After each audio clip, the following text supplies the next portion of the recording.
Je n'aurais jamais imaginé partager cette histoire, et pourtant, me voici. Je m'appelle Elif Deyir, j'ai 48 ans et je suis originaire d'Izmir, en Turquie. J'ai toujours été une musulmane fervente. Depuis que je me souviens, ma vie tourne autour de ma foi, de ma famille et des traditions qui me sont chères. J'ai vécu dans une charmante maison à 2 étages avec mon mari, Omar, et nos 2 enfants, où l'odeur du pain fraîchement cuit et l'appel rythmé à la prière rythmaient nos journées. Né dans une famille musulmane conservatrice, j'ai été élevé dans l'honneur et l'adhésion aux principes de l'islam. Pendant plus de 40 ans, ma vie a été définie par la dévotion, prière, jeûne, enseignement et engagement communautaire. J'ai trouvé du réconfort et un but dans les rituels et les enseignements qui ont façonné mon identité. Mais la vie a une façon de nous surprendre, souvent quand on s'y attend le moins. Laissez-moi vous ramener au moment où tout a commencé à changer. C'était un jeudi matin apparemment ordinaire du mois de juin 2022, l'un de ces jours chauds et ensoleillés où Izmir semble pleine de promesses. Je venais de terminer mes prières du Fajr, les premières de la journée, et j'étais dans la cuisine en train de préparer le petit déjeuner pour ma famille. L'odeur du thé mijoté remplissait l'air, se mêlant au léger cliquetis des plats. Pourtant, alors que je remuais une casserole d'œufs, une étrange sensation m'a arrêté. Ma joue droite était étrangement engourdie et mes doigts avaient du mal à tenir la cuillère. J'ai balayé la sensation, l'attribuant à l'épuisement et j'étais resté éveillé tard pour aider ma plus jeune fille, Yasmine, à finaliser ses candidatures au lycée, une tâche à la fois stressante et gratifiante. Mais l'inconfort a rapidement augmenté. Un mal de tête brûlant a suivi ou une douleur si atroce que j'avais l'impression que quelqu'un me martelait le crâne. La lumière du soleil qui traversait la fenêtre de la cuisine, quelque chose que j'appréciais habituellement, est devenu insupportablement dur. Le monde autour de moi tournait comme si j'étais sur un bateau turbulent, et lorsque j'ai essayé d'appeler Omar, mes mots sont devenus incohérents. La dernière chose dont je me souviens est le bruit de mon verre de thé glissant de mes mains tremblantes et se brisant contre les carreaux complexes d'Izmir sur le sol. Plus tard, j'apprendrai que j'avais subi une attaque ischémique transitoire, un mini AVC déclenché par un caillot temporaire dans mon cerveau. Le médecin m'a expliqué comment des années de tabagisme, associées à une hypertension artérielle non surveillée, avaient silencieusement préparé le terrain pour cet épisode. Ce fut une prise de conscience qui m'a obligé à affronter des vulnérabilités que je ne m'étais pas autorisé à envisager. Avant cet incident, mon monde tournait entièrement autour de ma foi. L'islam était le fondement de mon existence et le prisme à travers lequel je voyais chaque aspect de la vie. J'accomplissais mes 5 prières quotidiennes avec un engagement inébranlable, je jeûnais fidèlement pendant le Ramadan et j'avais eu la chance d'accomplir le pèlerinage du Hajj, une étape importante qui me tenait à cœur. Mon rôle allait au-delà du culte personnel, j'enseignais le Coran aux enfants de notre quartier et je faisais du bénévolat à la mosquée, désireuse de favoriser un sentiment de communauté. Omar me félicitait souvent, me qualifiant d'épouse et de mère musulmane idéale, un titre que je portais à la fois avec fierté et humilité. Notre maison reflétait cette dévotion. L'art islamique et la calligraphie complexe ornaient chaque mur, transformant notre maison en un sanctuaire de foi et de tradition. Tous les mercredis soirs, notre salon s'animait du bourdonnement des voix et de l'arôme des spécialités turques lorsque les familles de notre mosquée se réunissaient pour le dîner. Pendant que les hommes discutaient passionnément de questions religieuses, je prenais plaisir à préparer des repas élaborés qui mettaient en valeur mon amour pour l'hospitalité et ma culture. Ces moments me donnaient un but et confirmaient la vie que j'avais choisi de mener. En y repensant maintenant, je peux clairement voir à quel point mes croyances étaient profondément ancrées dans la trame de mon identité. Pendant toute ma vie, je n'avais jamais remis en question l'islam. Pourquoi l'aurais-je fait? C'était le fondement même de mon existence, la boussole morale qui guidait chacune de mes décisions et le prisme à travers lequel je voyais le monde. Je croyais fermement que Mahomet était le dernier messager d'Allah et que le Coran détenait la vérité ultime et immuable. C'était une certitude inébranlable qui façonnait la façon dont je me voyais et dont je voyais tout ce qui m'entourait. Chaque fois que j'entendais des histoires de personnes converties au christianisme, je priais pour leur âme, persuadé qu'elles avaient été trompées. Un jour, mon fils aîné, Kadir, a ramené à la maison une amie chrétienne de l'université. Bien que je l'ai traitée avec respect et gentillesse, je ne pouvais pas me défaire du malaise que je ressentais lorsqu'elle parlait de Jésus comme de Dieu. Dans mon esprit, ce n'était rien d'autre que du shirk, le péché impardonnable qui consiste à associer des partenaires à Allah. Je me souviens avoir essayé gentiment d'expliquer pourquoi une telle croyance était erronée, en citant des versets du Coran qui soulignaient que Jésus n'était qu'un prophète, un messager vénéré, mais pas un être divin. C'était une conversation inconfortable, que je sentais devoir avoir, même si elle mettait à rude épreuve les limites de la politesse. La matinée de mon mini-AVC a commencé comme n'importe quel autre jour. J'ai fait le wudu, le lavage rituel, suivi de ma prière du Fajr, mon cœur centré sur la routine qui m'avait longtemps ancré. J'ai ressenti le calme familier qui accompagnait l'acte de dévotion. Ce matin-là, j'ai écrit dans mon journal religieux un magnifique hadith que j'avais lu la veille au soir, des mots qui m'avaient empli de paix. J'ai même appelé ma tante pour lui rappeler notre prochain cercle d'études islamiques, impatiente de partager des idées tirées du Coran avec notre communauté. L'ironie de tout cela ne m'échappe pas maintenant. J'étais au sommet de ma dévotion lorsque les croyances même qui avaient défini mon existence étaient sur le point d'être mises à l'épreuve d'une manière que je n'aurais jamais pu imaginer. Mais n'est-ce pas ainsi que fonctionne la vie? Les moments qui nous changent le plus surviennent souvent quand on s'y attend le moins, quand on se sent le plus en sécurité dans nos convictions. Alors que je m'effondrais sur le sol de la cuisine, ma dernière pensée consciente fut une prière, un murmure désespéré, « Allah, il n'y a pas d'autre Dieu qu'Allah ». Ces mots, que j'avais prononcés d'innombrables fois au fil des ans, me semblaient être une ultime supplication, un écho de tout ce en quoi j'avais cru. Je ne savais pas que ces mots prendraient bientôt un sens entièrement différent, qui remettrait en question tout ce que je pensais savoir sur Dieu, sur la vie et sur la vérité elle-même.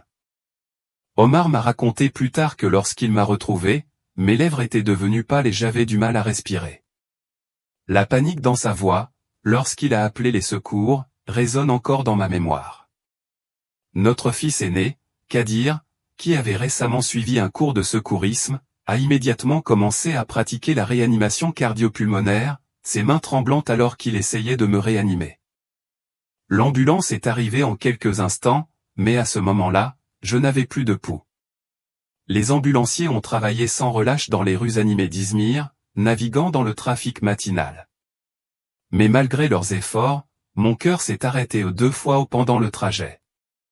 La deuxième fois, il s'est arrêté, ils ont eu du mal à le redémarrer pendant près de 3 minutes, un laps de temps qui m'a semblé une éternité. Ces 3 minutes ont tout changé pour moi. Ce sont les moments qui ont changé toute ma compréhension de la vie, de la mort et de la vraie nature de notre existence.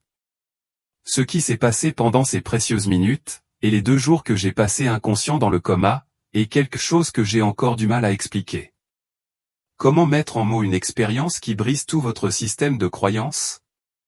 Comment dire à vos proches que tout ce que vous considériez autrefois comme une vérité absolue ou le fondement même de votre existence a été construit sur un mensonge, une terrible tromperie?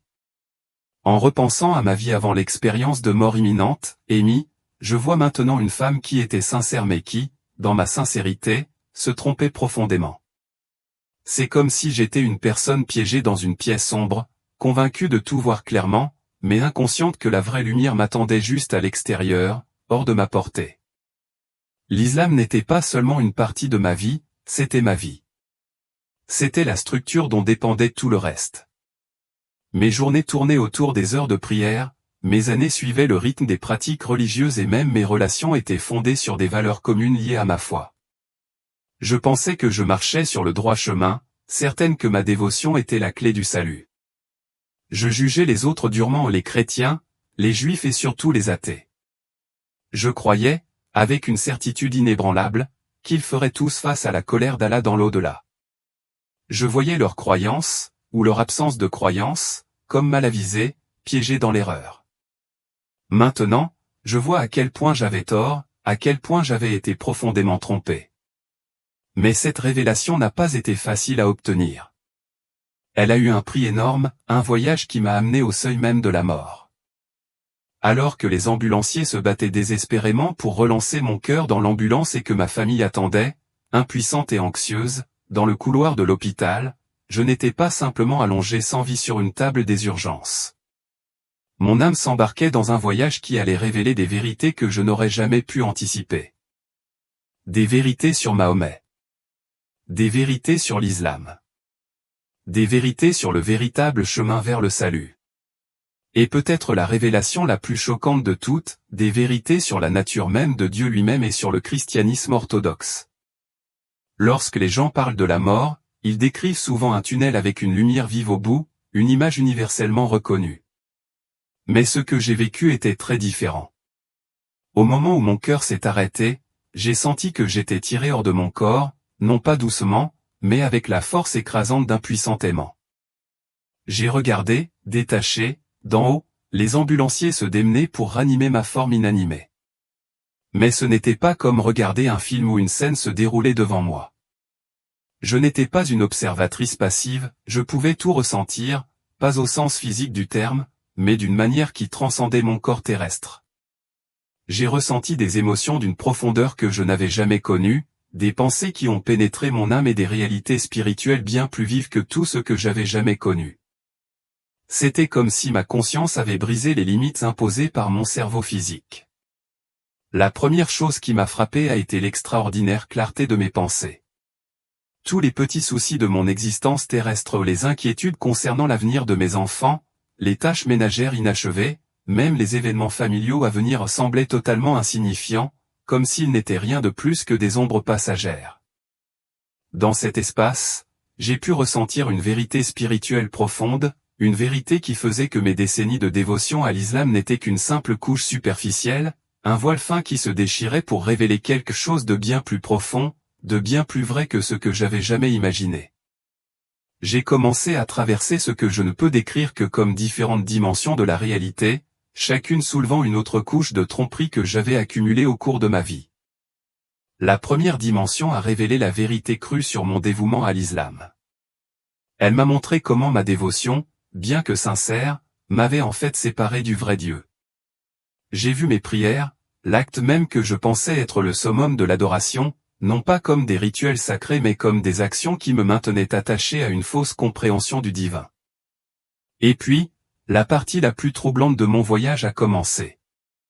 On m'a montré des scènes de la vie de Mahomet, pas les versions idéalisées et polies qu'on m'avait enseignées, mais la vérité brute et non filtrée. Ce fut une révélation qui me secoua profondément, qui fit s'écrouler en un instant tout ce en quoi j'avais cru pendant si longtemps. J'ai vu Mahomet recevoir des révélations, mais la source de ces messages n'était pas l'ange Gabriel, comme je l'avais toujours cru. Au contraire, il provenait de quelque chose de bien plus sombre, de plus sinistre. J'ai regardé avec horreur des êtres spirituels d'ombre et de tromperie murmurer à son oreille, prétendant être des messagers divins. Ils n'étaient pas seulement terrifiants par leur apparence, mais aussi étrangement beaux, leur charme attirant Mahomet plus près de leur influence. Ces êtres disaient des demi-vérités, tissaient des mensonges et manipulaient ses désirs, utilisant ses ambitions pour répandre leur version déformée de la guidance divine. J'ai vu comment ils déformaient soigneusement sa compréhension de la foi, le nourrissant de fragments d'enseignements juifs et chrétiens, mais les modifiant juste assez pour éloigner d'innombrables personnes de la vérité. Cette révélation m'a frappé avec la force d'un coup de foudre spirituel. La réalité que j'avais si longtemps soutenue s'est brisée devant moi, Mahomet n'avait pas été un véritable prophète de Dieu. Il avait été trompé par Satan lui-même. Le Coran, que je croyais être la parole directe de Dieu, n'était rien d'autre qu'un mélange de vérité et de mensonges, conçu non pas pour conduire les gens au salut, mais pour les détourner du vrai chemin. En voyant cela, j'ai vu la vaste mer d'âmes, y compris mes ancêtres et mes proches, piégés dans cette tromperie.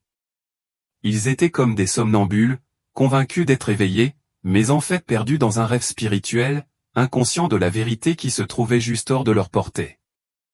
Mon cœur souffrait de les réveiller, de crier, mais je n'avais pas de voix dans ce royaume. J'étais impuissant, les regardant dériver toujours plus loin dans l'obscurité. Le poids de cette prise de conscience s'est installé profondément dans mon âme, me submergeant de désespoir. Avais-je passé toute ma vie, non seulement à suivre ce faux chemin, mais aussi à enseigner aux autres à faire de même? La gravité de cette vérité semblait presque insupportable, comme un poids écrasant qui pesait sur ma poitrine. Comment avais-je pu être aussi aveugle, aussi trompé? Mais alors quelque chose d'extraordinaire s'est produit.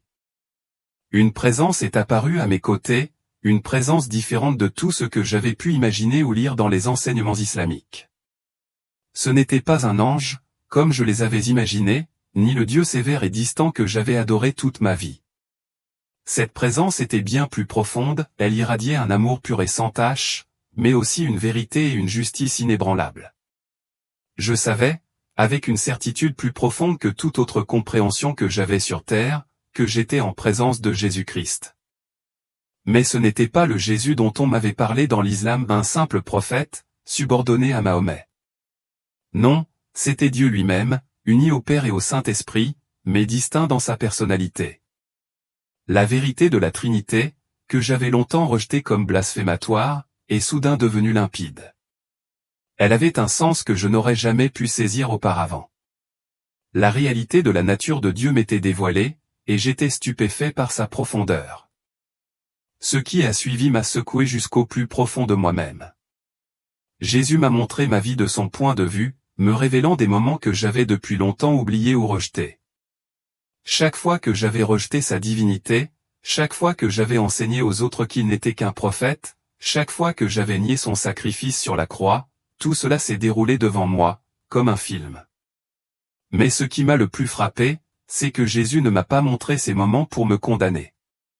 Son but n'était pas de porter un jugement, mais de me montrer comment il m'avait poursuivi, patiemment et sans relâche, tout au long de ma vie. J'ai vu comment il avait envoyé des personnes et des circonstances dans ma vie pour remettre en question mes croyances, m'offrant d'innombrables occasions de remettre en question la vérité et de chercher une compréhension plus profonde. Un de ces moments s'est déroulé avec une clarté éclatante, l'amie chrétienne que mon fils Kadir avait ramenée de l'université. Elle n'était pas là par simple coïncidence, elle avait été envoyée comme messagère, mais j'avais été trop aveuglé par mes convictions pour le voir. À ce moment-là, j'ai compris comment il avait placé des personnes et des expériences dans ma vie pour me pousser doucement vers la vérité, même si j'avais ignoré tous les signes. La réalité accablante de la véritable nature de Dieu m'a submergé. L'Allah que j'adorais était distant, dur et inaccessible, une divinité qui exigeait la soumission sans compréhension ni relation. Mais le vrai Dieu, le Père, le Fils et le Saint-Esprit, était un Dieu d'amour, de grâce et de relations personnelles profondes. Il n'exigeait pas une obéissance aveugle, il offrait une chance de communion personnelle à travers Jésus-Christ. La distinction entre ces deux conceptions de Dieu était si vaste, si incompréhensiblement différente, que je pouvais à peine comprendre comment j'avais pu concilier les deux dans mon esprit. J'ai commencé à saisir la profondeur stupéfiante de la tromperie de Satan dans la création de l'islam. En mélangeant habilement la vérité avec le mensonge, en reconnaissant Jésus tout en niant sa divinité et en établissant une religion qui se concentrait sur les œuvres et la soumission plutôt que sur la grâce et les relations, Satan avait conçu la contrefaçon parfaite. L'islam, avec son apparence de vérité, a égaré d'innombrables personnes, les détournant du véritable chemin du salut. Mais la tromperie de Satan ne s'est pas arrêtée là. J'ai également vu comment il avait trompé de nombreuses personnes qui se disaient chrétiennes mais s'étaient éloignées des véritables enseignements de l'Église orthodoxe. La présence de Jésus a continué à dévoiler davantage de vérités, chacune plus révélatrice que la précédente.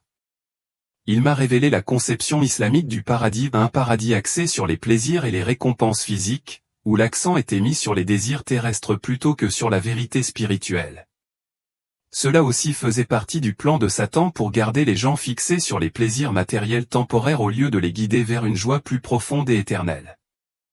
J'ai compris que le véritable paradis ne se résumait pas à des récompenses matérielles, mais à une communion éternelle avec Dieu, une joie si profonde, si transcendante, que tous les plaisirs terrestres semblaient pâles en comparaison. Le véritable chemin vers cette union céleste passait par l'Église chrétienne orthodoxe, la seule véritable Église, établie par le Christ lui-même. En découvrant ces vérités, j'ai réalisé comment Satan avait utilisé les désirs personnels de Mahomet et le contexte culturel de son époque pour façonner une religion qui plairait à la nature humaine tout en éloignant les gens du salut. Les allocations pour plusieurs épouses, les promesses de plaisir facile au paradis, l'accent mis sur des lois alimentaires strictes et des prières rituelles, chacun de ces éléments était soigneusement conçu pour détourner les gens du vrai chemin du salut, détournant leur attention du spirituel vers le terrestre. Puis, une vision m'a frappé avec une force si profonde que j'ai été spirituellement mis à genoux. J'ai vu d'innombrables musulmans à travers l'histoire, tout aussi sincères dans leur dévotion que je l'avais été autrefois, arriver dans le royaume spirituel après la mort. Le choc et le désespoir qu'ils ont ressenti en découvrant la vérité étaient déchirants. Ces gens avaient mené une vie morale, prié avec fidélité, donné généreusement à des œuvres de charité, mais en fin de compte, ils avaient rejeté la seule véritable voie vers le salut, la foi en Jésus-Christ comme Dieu et Sauveur, et plus particulièrement à travers les enseignements et les sacrements de l'Église orthodoxe. Jésus m'a alors révélé comment le rejet de sa nature divine et de son sacrifice sur la croix était la pierre angulaire de la tromperie de Satan. En niant ces vérités essentielles, l'islam avait érigé un système basé sur les œuvres, un système qui ne pouvait jamais conduire personne au véritable salut. La croyance selon laquelle les bonnes œuvres seules pouvaient assurer le salut avait laissé des millions d'âmes piégées dans un faux espoir, incapables d'atteindre la communion profonde avec Dieu qui ne pouvait être trouvée que par la foi en Christ. J'ai aussi vu que d'autres systèmes de croyance étaient des tromperies en soi, mais aucun n'avait été conçu aussi intelligemment que l'islam. Le diable l'avait conçu pour ressembler tellement à la vérité, pour incorporer suffisamment d'éléments de croyance familière, qu'il pouvait séduire et tromper même les âmes les plus sincères. Pourtant, même au sein du christianisme, j'ai vu que de nombreuses confessions s'étaient écartées de la vérité. Elles avaient dilué les enseignements du Christ et de ses apôtres, s'éloignant de la plénitude de l'Évangile. Seule l'Église orthodoxe, j'ai compris, avait préservé la foi complète et non corrompue où ses doctrines n'étaient pas entachées par des inventions humaines ou les compromis du monde. Le monde spirituel que je vivais n'avait rien à voir avec la description islamique de l'au-delà. Il n'y avait pas de balance pour peser les bonnes et les mauvaises actions, pas de traversée d'un pont au-dessus de l'enfer pour les justes. Il n'y avait qu'une seule réalité claire et indéniable, ceux qui avaient accepté Jésus-Christ comme Dieu et Sauveur, et qui étaient unis à lui par les sacrements et les enseignements de l'Église orthodoxe, étaient en sa présence, baignant dans la plénitude de son amour. Ceux qui l'avaient rejeté, en revanche, étaient séparés de sa présence, livrés aux conséquences de leur choix. J'ai vu des âmes en enfer, pas la version simpliste qu'on m'avait enseignée autrefois, mais un lieu de séparation éternelle d'avec Dieu. Le feu physique, oui, était réel, mais le véritable tourment résidait dans la connaissance écrasante d'avoir rejeté la vérité au profit d'un mensonge. C'était une douleur qui allait au-delà de la souffrance physique, c'était l'angoisse de réaliser que les choix faits dans la vie, en particulier le rejet de Jésus-Christ, avaient conduit à une séparation éternelle d'avec lui. J'ai vu des individus qui avaient vécu ce qui semblait être une vie juste, adhérant aux normes islamiques de moralité et de piété. Pourtant, malgré leur dévotion apparente, ils avaient nié la divinité du Christ, son sacrifice sur la croix et la nécessité de son Église. Ce déni les avait laissés spirituellement ruinés, incapables de recevoir le salut qui ne vient que par la foi en lui. Cette vision est devenue particulièrement douloureuse lorsque j'ai vu des membres de ma propre famille qui étaient décédés ou des musulmans fervents, qui avaient vécu avec une foi inébranlable dans un faux système. Ils avaient été sincères dans leur dévotion, mais c'était un mensonge. J'avais envie de les contacter, de leur dire la vérité, mais il était trop tard. La finalité de leur choix était indéniable. Il n'y avait pas de réincarnation, pas de seconde chance après la mort. La réalité de leur destin était absolue.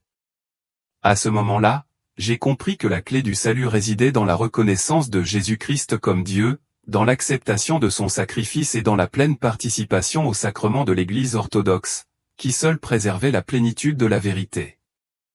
Cependant, il ne s'agissait pas seulement d'un assentiment intellectuel. Cette vérité exigeait une transformation du cœur ou une relation personnelle avec Jésus. Cela signifiait s'engager pleinement dans les sacrements qu'il avait établis pour notre nourriture spirituelle, en particulier ceux que l'on trouve dans l'Église orthodoxe, où ces sacrements sont administrés à juste titre dans leur plénitude. Jésus m'a révélé combien de ceux qui se disent chrétiens avaient également été trompés. Certains avaient rejeté les vérités essentielles préservées par l'Église orthodoxe, niant la nécessité des sacrements ou la réalité de l'enfer. D'autres avaient adopté des valeurs mondaines qui contredisaient directement la vérité de Dieu, en particulier les idéologies contemporaines sur le genre et la sexualité qui s'opposaient totalement au dessein divin. Cette prise de conscience était profondément déchirante. Dans ma vision, il est devenu clair que seule l'Église orthodoxe avait préservé la plénitude de la vérité, non souillée par les idéologies humaines ou les compromis du monde. Alors que la vision se poursuivait, Jésus m'a montré comment les enseignements islamiques à son sujet avaient été spécifiquement conçus pour empêcher les musulmans de trouver le salut. En réduisant Jésus à rien de plus qu'un prophète, l'islam avait créé une barrière entre les gens et leur seul espoir de vie éternelle. La version islamique de Jésus, Issa, n'était qu'une pâle ombre de sa véritable identité en tant que Dieu incarné. Cette distorsion faisait partie d'une grande tromperie qui a empêché des millions de personnes de la plénitude du salut. J'ai ensuite été témoin des forces spirituelles derrière l'islam. J'ai vu les mêmes êtres sombres qui avaient trompé Mahomet s'efforcer activement d'empêcher les musulmans de remettre en question leur foi. Ces êtres étaient particulièrement actifs pendant les prières islamiques, créant de fausses expériences spirituelles qui renforçaient la confiance des croyants dans la tromperie. J'ai appris comment le rejet islamique de la Trinité plaisait particulièrement à Satan. Chaque fois que les musulmans déclaraient que Allah n'a pas de fils, ils participaient sans le savoir à la plus grande tromperie jamais perpétrée contre l'humanité. L'obscurité spirituelle qui s'abattait lors de telles déclarations était palpable, une obscurité qui obscurcissait l'esprit et le cœur de ceux qui les prononçaient. Ce qui est arrivé ensuite m'a profondément ébranlé, la véritable nature spirituelle de la Kaaba à la Mecque. Ce que les musulmans entouraient en dévotion n'était pas un lieu saint, mais un point central de tromperie spirituelle. La pierre noire, que les pèlerins embrassaient en signe de révérence, n'était pas un conduit pour la bénédiction divine, mais un canal pour les forces spirituelles obscures. Chaque pèlerinage, au lieu de rapprocher les gens de Dieu, renforçait en fait leur lien avec cette tromperie. Plus les gens participaient à ces rituels, plus ils étaient liés aux mensonges que l'islam leur avait présentés. J'ai vu comment l'accent mis par l'islam sur la soumission sans compréhension était un autre outil puissant pour garder ses adeptes spirituellement aveugles. Les millions de personnes qui récitaient des prières en arabe sans vraiment comprendre leur signification, qui suivaient des rituels sans jamais les remettre en question, étaient maintenues dans un état d'obscurité spirituelle. Leur dévotion, bien que sincère, était fondée sur un mensonge.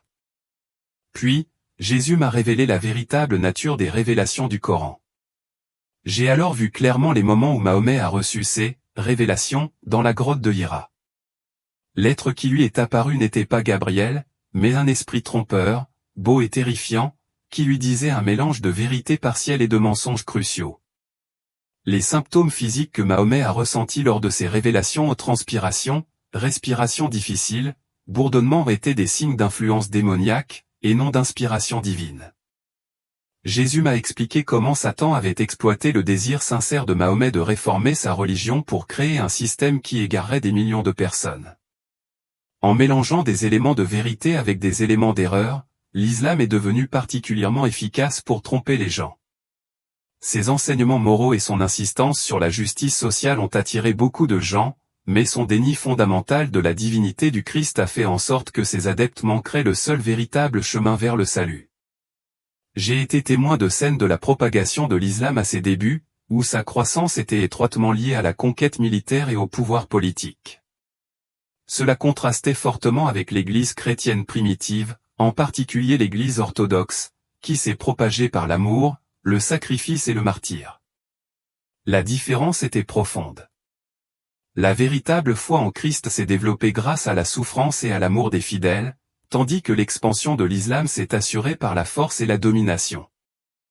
La réalité spirituelle des prières islamiques m'a été révélée d'une manière que je n'aurais jamais pu imaginer. Alors que les musulmans priaient, croyant sincèrement qu'ils atteignaient le vrai Dieu, leurs prières étaient en fait interceptées par des esprits trompeurs. Ces êtres obscurs leur fournissaient suffisamment d'expériences spirituelles pour maintenir l'illusion d'une connexion divine, tout en les empêchant de découvrir la vérité de Jésus-Christ. Plus je voyais, plus cela devenait clair, ces forces spirituelles étaient profondément impliquées dans le fait de maintenir les musulmans prisonniers d'une tromperie. Ce qui m'a frappé encore plus profondément, c'est la façon dont cette tromperie prenait différentes formes selon les individus. Pour les intellectuels, l'islam présentait des arguments philosophiques sophistiqués contre les doctrines chrétiennes, faisant appel à la raison et à la logique. Pour les masses, il offrait des explications et des règles simples et claires, faciles à suivre. Et pour les personnes spirituellement enclines, il offrait des expériences mystiques à travers le soufisme, créant une aura de vision spirituelle plus profonde. Chaque approche était un piège sur mesure, spécialement conçu pour maintenir différents types de personnes dans le mensonge. La révélation la plus déchirante, cependant, a été de voir comment cette tromperie a affecté les familles à travers les générations. Les parents ont enseigné à leurs enfants, génération après génération, pensant qu'ils préservaient la vérité divine. Pourtant, c'était un faux héritage. J'ai vu mon propre rôle dans tout cela, comment j'avais involontairement transmis ces fausses croyances à mes enfants et influencé les autres autour de moi, perpétuant la grande tromperie de Satan. Puis, Jésus m'a montré la véritable signification de sa mort sur la croix, l'événement crucial de l'histoire humaine. Le sacrifice qu'il a fait était le seul moyen pour l'humanité de se réconcilier avec Dieu. Le déni islamique de cette vérité n'était pas seulement une erreur théologique, c'était un rejet complet du plan de salut de Dieu. J'ai compris pour la première fois que la croix n'était pas un échec tragique, comme on me l'avait fait croire, mais la victoire ultime sur le péché et la mort. C'était le fondement du salut, et sans cela, il ne pouvait y avoir de réconciliation avec Dieu. Alors que je poursuivais mon cheminement spirituel, Jésus a commencé à me révéler les nombreuses vérités sur le salut qui contredisaient tout ce que je croyais en tant que musulman. Le concept islamique de gagner le paradis par de bonnes actions et l'observance religieuse était un mensonge dévastateur. J'ai vu comment cette croyance poussait les gens à lutter sans fin pour quelque chose qui ne pourrait jamais être atteint, tout en passant à côté du don gratuit du salut que Jésus offrait par l'intermédiaire de son Église, l'Église orthodoxe. Jésus m'a révélé la véritable signification des sacrements, tels qu'ils étaient compris et pratiqués dans l'Église orthodoxe. Ce n'étaient pas de simples symboles, comme je l'avais pensé, mais de véritables canaux de grâce divine. J'ai été témoin de la réalité spirituelle du baptême dans l'Église orthodoxe, comment il lavait les péchés et unissait l'âme au Christ d'une manière qu'aucun rituel de l'islam ne pouvait faire.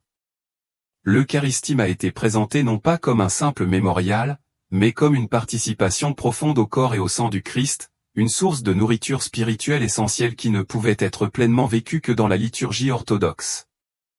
Puis, Jésus m'a montré des visions de la fin des temps. Elles n'avaient rien à voir avec l'eschatologie islamique qu'on m'avait enseignée.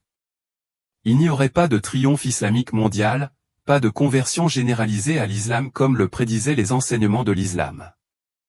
Au lieu de cela, j'ai vu comment ces croyances islamiques de la fin des temps faisaient partie du plan de Satan pour tromper les gens, pour les garder prisonniers de mensonges jusqu'au véritable retour du Christ. Il m'a ensuite révélé des scènes du paradis, des visions qui défiaient toute description. Contrairement au paradis islamique, qui se concentrait sur les plaisirs physiques et les récompenses matérielles, le vrai paradis était un lieu de profonde joie spirituelle et de communion ininterrompue avec Dieu. Le bonheur n'était pas basé sur l'indulgence sensuelle, mais sur la présence de l'amour parfait, de la paix et de la vérité. C'était une joie qui transcendait tout plaisir terrestre. On m'a également montré davantage de choses sur l'enfer, pas seulement comme un lieu de tourment physique, mais comme un état de séparation éternelle d'avec Dieu. Les âmes y ont connu non seulement le feu de la souffrance, mais aussi l'agonie insupportable de savoir qu'elles avaient rejeté la vérité en faveur des mensonges. Ils avaient choisi des contrefaçons du Christ au lieu de l'accepter. La tristesse était accablante lorsque j'ai vu la dévotion que ces âmes avaient donnée à leurs fausses croyances, qui, pensaient-ils, les sauveraient, mais qui les avaient au contraire égarées. Une vision particulièrement émouvante m'a montré la pratique islamique de prier 5 fois par jour. En surface, cela ressemblait à une dévotion à Dieu, mais Jésus a révélé la vérité, ces prières structurées, bien qu'elles puissent paraître spirituelles, empêchaient en fait les gens de développer une relation véritable et intime avec Dieu. Le ritualisme rigide des prières crée une illusion de spiritualité, empêchant les gens de vivre la communion personnelle et transformatrice avec Dieu qu'ils désirent pour tous ses enfants. En vérité, ces prières étaient plus une question de soumission à un système que d'ouverture de son cœur à une relation avec le Dieu vivant. Jésus m'a révélé comment Satan avait spécifiquement attaqué la vérité sur sa nature dans l'islam. En le réduisant à un simple prophète, l'islam avait créé un aveuglement spirituel qui empêchait les gens de reconnaître leur sauveur. Chaque enseignement islamique sur Jésus, Isa, était méticuleusement conçu pour obscurcir sa véritable identité en tant que Dieu incarné, et j'ai vu comment ces faux enseignements ont piégé des millions de personnes dans la tromperie. J'ai alors compris la réalité spirituelle de mon propre passé. Malgré ma sincérité, mes pratiques islamiques m'avaient maintenu dans l'obscurité. Chaque déclaration de la Shahada, la profession de foi islamique, avait encore renforcé le voile spirituel sur mes yeux. Mon pèlerinage au Hajj, dont j'avais cru autrefois qu'il me rapprocherait de Dieu, n'avait fait qu'aggraver mon enchevêtrement dans la tromperie. La vérité écrasante sur l'amour divin est devenue limpide.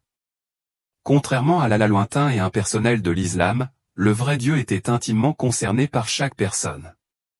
Le concept de la Trinité Père, Fils et Saint-Esprit n'était pas seulement une doctrine théologique, mais la réalité de l'amour et de la relation parfaite, une relation que les humains étaient invités à partager à travers le Christ et son Église. J'ai vu comment Satan avait utilisé les enseignements islamiques sur Jésus pour créer des obstacles spécifiques au salut, le déni de sa crucifixion, le rejet de sa filiation divine et la réduction de son rôle à celui d'un simple prophète.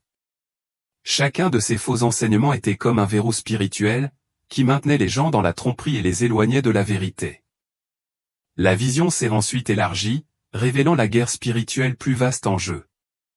L'islam n'était qu'une des nombreuses tromperies dans le monde, bien qu'elle soit particulièrement efficace. J'ai vu que d'autres faux enseignements, même des formes déformées du christianisme, égaraient également les gens. Le fil conducteur de ces tromperies était toujours le déni ou la diminution de la nature divine du Christ et de son œuvre salvatrice.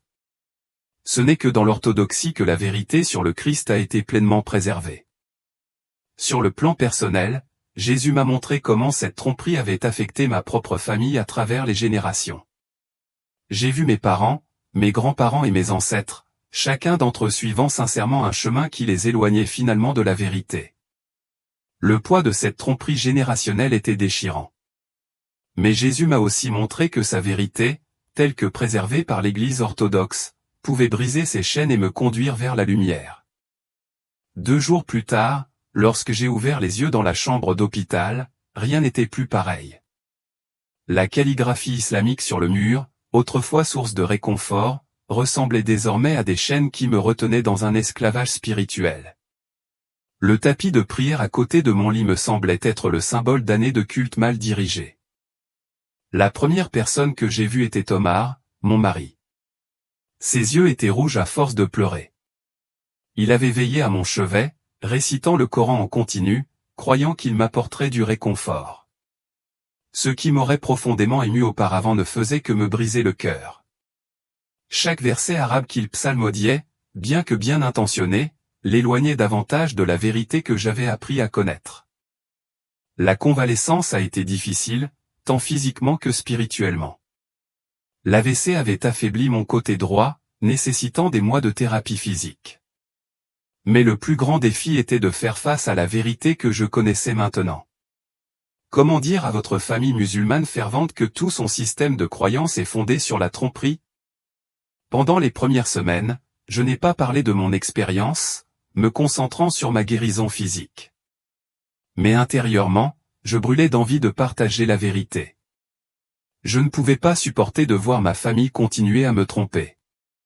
J'ai commencé par de petites questions, en sondant doucement des choses que j'avais acceptées auparavant sans réfléchir. Pourquoi prions-nous en arabe si Allah comprend toutes les langues? Pourquoi Dieu aurait-il besoin que nous nous tournions vers une direction spécifique pour entendre nos prières? Finalement, j'ai partagé mon expérience avec ma famille. Leurs réactions ont été variées et douloureuses. Omar pensait que l'AVC avait affecté mon esprit. Ma fille aînée a arrêté de me parler. Mon plus jeune fils a pleuré et m'a supplié de voir un psychiatre. Seule ma cadette, Farita, semblait disposée à écouter, même si elle avait du mal à comprendre. J'ai finalement trouvé une petite communauté chrétienne orthodoxe qui m'a aidé à comprendre la Bible et les véritables enseignements de Jésus tels que préservés par l'Église orthodoxe. Chaque dimanche, je disais à Omar que j'allais en physiothérapie, mais à la place, j'assistais à la divine liturgie. La culpabilité d'avoir menti pesait lourdement sur moi, mais je savais que j'avais besoin de cette nourriture spirituelle pour survivre. La première fois que j'ai reçu la Sainte Communion dans l'Église orthodoxe, j'ai pleuré tout au long de la cérémonie.